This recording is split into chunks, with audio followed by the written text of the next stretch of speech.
Can you guys hear me? Yes, we can hear you. Okay, let me put up the PowerPoint. Is it on the screen? Yes, we can see it. Okay.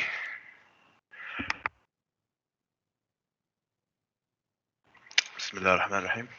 Assalamu alaikum everyone. Good afternoon. My name's Mohammed al-Najjar. I would like to thank you all for being here, and thank you, Dr. Affar, for taking the time to supervise this presentation.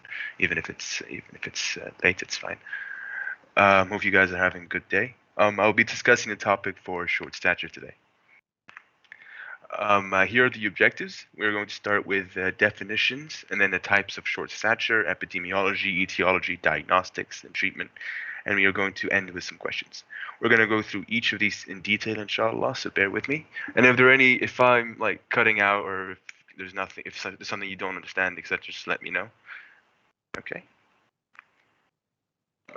All right, so now everyone knows the general idea of the word short, right? But medically, there is a more accurate definition when talking about short stature, and that it's defined as the height of more than 2 standard deviations below the mean for children of the same age, sex, and similar genetic background. And to give you an idea of what I mean, I put a chart on the bottom of the slide. It represents a male growth chart, and as you can see, if it's less than 2 standard deviations, the person is considered to have short stature. Short stature may or may not present alone, but sometimes there is an underlying cause, and the only way to get to it is by using a diagnostic approach, using investigations, taking history, and all that stuff, and symptom signs, etc. There are two main types of short stature: proportional and disproportional. Proportional short stature, or in other words PSS, means that the limbs have normal parameters or size compared to the trunk, while disproportional short stature, or DSS, have limbs that are either too small or too big compared to the trunk. Most cases of PSS are familiar short stature, while most cases of DSS are skeletal dysplasia, both of which will be discussed soon. Now for epidemiology. Short stature is not a rare finding. Of the global population, 2.5% is considered short. But in Saudi Arabia, an article made in 2011 using the 2007 WHO reference, the link will be in the references. They use healthy children and adolescents from age 5 to 17, around 50% being boys and 50% being girls, to calculate the prevalence of short stature. The results showed that the prevalence of moderate and severe short stature in boys is 11.3% and 1.8% respectively, and in girls 10.5% and 1.2% respectively. The Saudi Arabian prevalence of short stature in children and adolescents is considered intermediate compared to the international levels. It is believed by this study that an improvement in the socioeconomic and health status of children and adolescents should lead to a reduction in the prevalence of short stature in the future.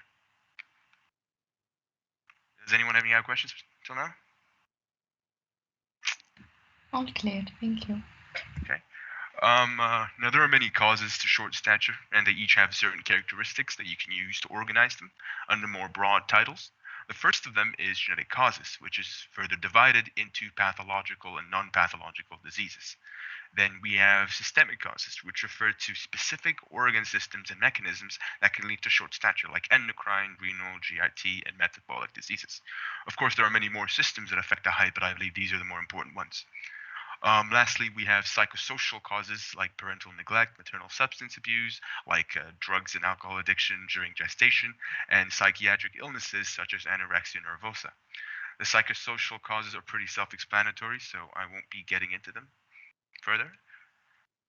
And now for this and the rest of the slides, they will appear a bit dense, but they're actually pretty straightforward, so once again, bear with me. So for starters, let's get into the non-pathological genetic causes of short stature. First being familiar short stature, which is actually the most common cause of proportionate short stature, and as the name says, it is familial. It is characterized by normal development and having bone skeletal age consistent with the chronological age. Next is constitutional growth delay, which is also inherited/familial, but is characterized by temporary delay in growth and possibly onset of puberty.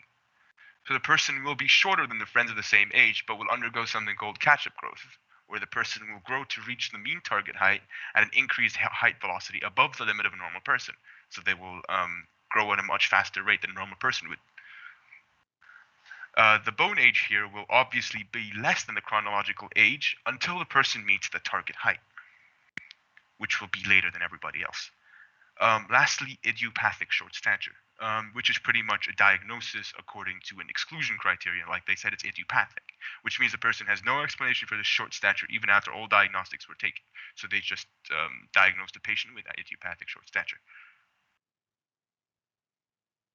Now, getting into pathological genetic causes, firstly, Turner syndrome occurs when there's a loss of one SHOX gene, and SHOX genes are SHOX genes are transcribed for growth of bones and muscles, etc. And so one of the SHOX gene copy from the missing X chromosome that is present only in females, as in this disease is only present in females, and is characterized by many things like chigal chest, which is a broad chest with widely spaced nipples, and other skeletal abnormalities like, well, short stature. And then we have cystic fibrosis, which occurs due to defective chloride channels due to mutations in the CFTR gene in chromosome 7, resulting in abnormally thick mucus and is characterized by malnutrition, failure to thrive, chronic infections, bronchiectasis, and other physical abnormalities like nasal polyps, nail clubbing that we took a long time ago.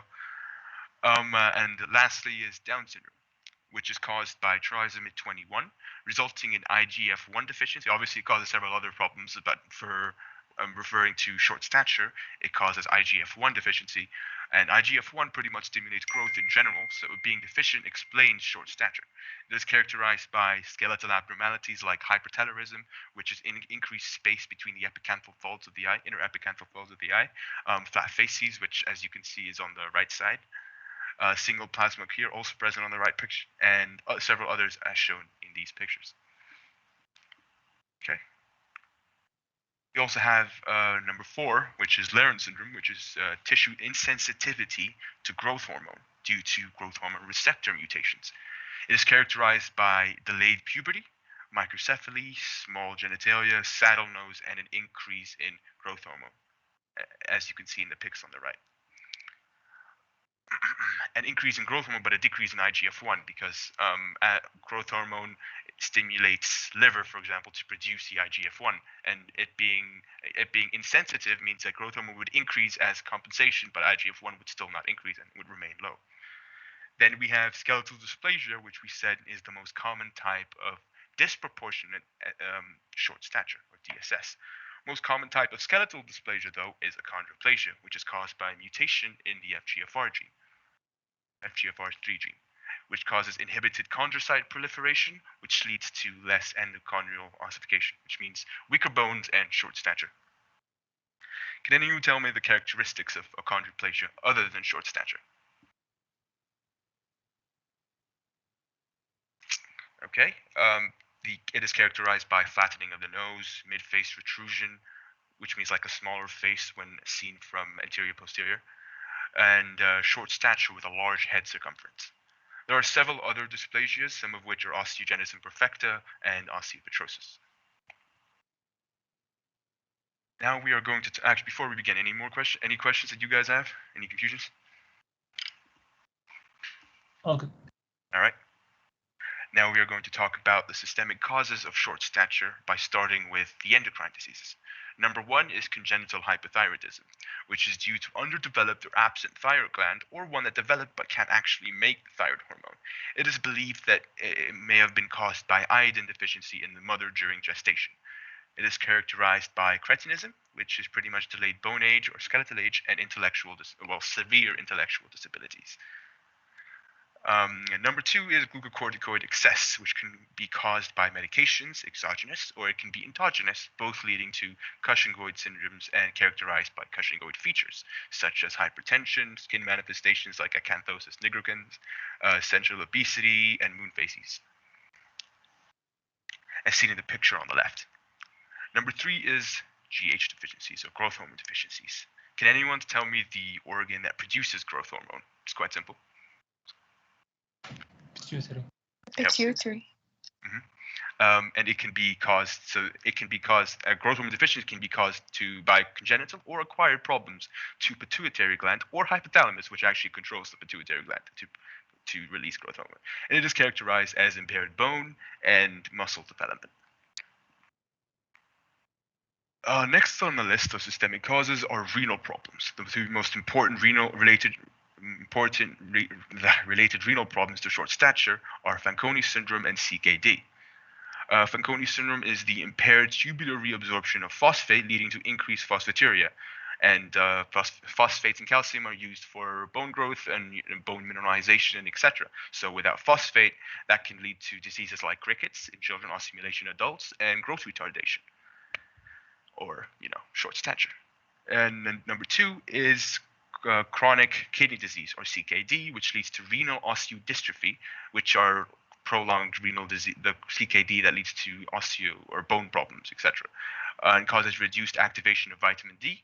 And reduced activation of vitamin D means that there would be less calcium in the body, leading to secondary hyperparathyroidism, because the parathyroid would produce more PTH, and is characterized by anemia of CKD, due to the fact that it's chronic disease, erythropoietin, etc., and rickets, and many more diseases.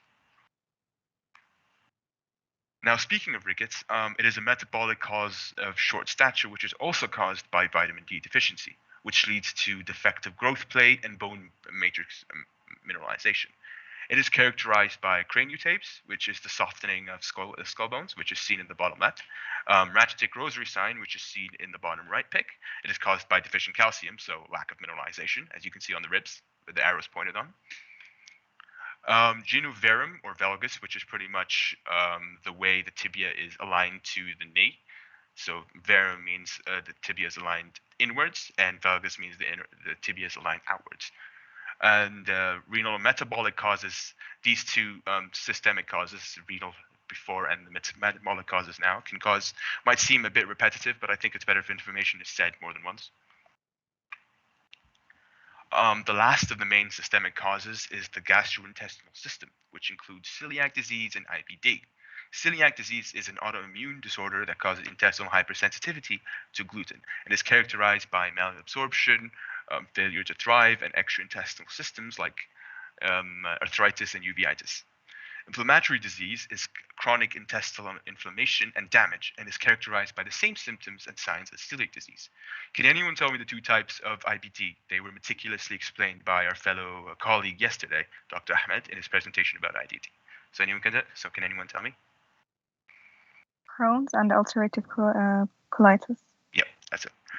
There are some diseases that cannot be differentiated by merely symptoms and signs alone, proven by these two diseases here, and do require investigation. So we can't really differentiate by just looking at the symptoms of these two diseases, and we need to actually do investigations that we'll be speaking about soon. Now, there are other systems, like I said, that are less important, but still viable to be spoken about.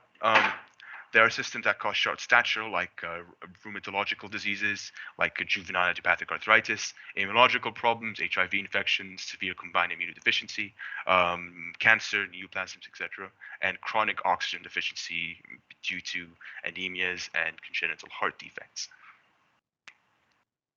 Now, here's the most important part of clinical experience: diagnostic approach. We all know that we should start with history taking, and for short stature, we should look at the weight/length at birth, look at prior growth patterns, if there is any prior growth patterns, family history, and etc. All this information can be used to deduce the person's growth rate, which we need to diagnose short stature. Next, we should perform physical examinations and calculations. And so the mid-parental height calculations are meant to find out the person's target height, and is different for boys and girls. For girls, we need to have the mother's height in centimeters. We should add that to the father's height in centimeters minus 13, divide the entire thing by 2. And for boys, we use the father's height in centimeters plus the mother's height in centimeters plus 13, and divide the entire thing by 2. Okay. I found an article published in 2015 about the steps to evaluate short stature in children. It's actually quite simple and easy to follow, so let me go through it quickly. So like I said in the beginning, the definition is the height over 2 standard deviations below below the mean for age, growth velocity, less than 5 centimeters per year, or over 2 centimeters standard deviation below mid-parental height. Definition in the beginning just showed the first line. But yeah, and then after the symptoms fit this criteria, we move down to gastrointestinal or endocrine symptoms. If it's yes, then we can consider the diagnosis or differentials such as celiac disease, IBD, hypothyroidism, or cortisol excess, and we should refer to a different specialist. And if there's no, and we should see if the patient is dysmorphic, has physical abnormalities. And if it's yes, if those physical abnormalities are proportionate, and if yes again, we evaluate for genetic syndromes like Down syndrome and Turner syndrome. If it's not, we go for chondrodystrophies like achondroplasia, for example. And let's move to the right side. If the patient is not dysmorphic, we can assess the growth velocity, projected height, weight, and bone age or skeletal age. Then we move down and we go through each of these criteria, and these can help us find a differential diagnosis. It's better than having just a bunch of unorganized differential diagnoses in the mind, and you'll pretty much get yourself confused. So this is a good idea to follow this evaluation criteria. Okay, next is investigations. These investigations depend on our differential diagnosis, which we can come to using the symptoms, signs, and overall evaluation of the patient prior to these investigations, as to not do unrequired tests for no reason and probably waste the hospital's money. There are several different lab tests that we can do. CBC, differential blood count, which is your WC levels, ESR for inflammation, renal function tests, thyroid function tests, liver function tests, hormone profile, karyotyping, and GH deficiency screening. Imaging tests that we can do are X-rays and MRIs, as you saw from the previous pictures and previous slides. I didn't actually show an MRI, but I did show the X-rays. MRIs are for pituitary problems, hypothalamus, tumors, neoplasias, etc. And now we can divide the treatment into two criteria, non-pathological and pathological. For the non-pathological, there is no particular treatment, and we should just reassure the patient because what he has is pretty much normal. He has constitutional delay that will pretty much, he will reach his target height soon, and short stature is because his parents are short, or at least one of his parents are short. For pathological causes of short stature, we can treat depending on the cause. For example, sex hormone replacement in children with delayed puberty and growth, growth hormone supplementation for growth hormone deficiency, Turner syndrome, and idiopathic short stature. For the idiopathic short stature, it's not really like complete. You have to give growth hormone because we don't actually know what the cause is, but we just give growth hormone to maybe increase the height a little bit or something. If the patient has Cushingoid features, we should, due to exogenous means, we should discontinue the steroids. Like if the person is actually taking glucocorticoid and has or presents with Cushingoid features, then we should stop giving corticoids. Thank you very much for listening to me today speak about short stature. This presentation was a bit dense, but I hope everyone enjoyed recollecting all these diseases back into memory, because I'm pretty sure most of you have heard about these diseases before. So I'm done with my presentation about short stature, alhamdulillah. So if anyone has any questions before we get into my questions, please let me know. Thank you. Okay, let's move on to the questions. Can anyone please read this, please? Yeah, sure, I can do it. Okay. Go ahead. Okay, a 9-year-old boy is brought to the physician for evaluation of short stature. He's at the 5th percentile for height, 75th percentile for weight, and 95th percentile for head circumference. Examination shows mid-face protrusion, a bulging forehead, and flattening of the nose. The extremities are disproportionately short. What do you think the boy has? A. Osteogenesis imperfecta, B. Achondroplasia, C. Rickets, D. celiac disease, and E. Turner syndrome. I'll go for B. Achondroplasia. Yeah, that's right, because the person at 5th percentile for height, person has short stature, weight is normal, kind of, and 95th percentile for head circumference, the person has macrocephaly, and the diseases like mid-face protrusion, bulging forearm, flattening of the nose, these are all characteristics of achondroplasia. So thank you very much. I'll move on to the next question. Can anyone else read it, please?